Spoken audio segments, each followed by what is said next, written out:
इस संसार में नानी का घर ऐसी जगह है जहाँ मुझे मेरी माँ के नाम से जाना जाता है।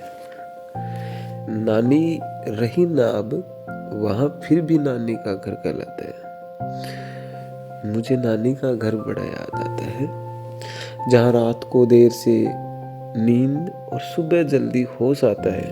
मुझ जैसा जो कभी चाय नहीं पीता, उसे भी नानी के घर में मीठा दूध पिलाया जाता है। मुझे नानी का घर बड़ा याद आता है, जहाँ होश न रहता, भूख का मस्ती से पेट भर जाता है।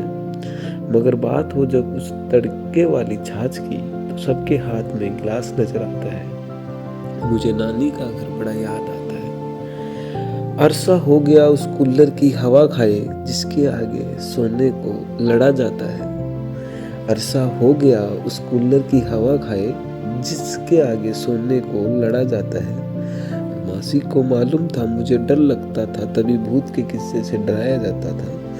मुझे नानी का घर बड़ा याद आता है, जहाँ हर रात मुझे अपने घर का सपना आता है और दिन भर 2 दिन और रुक जाऊं यहाँ, यह ख्याल आता है। मुझे नानी का घर बड़ा याद आता है, मुझे नानी का घर बड़ा याद आता है।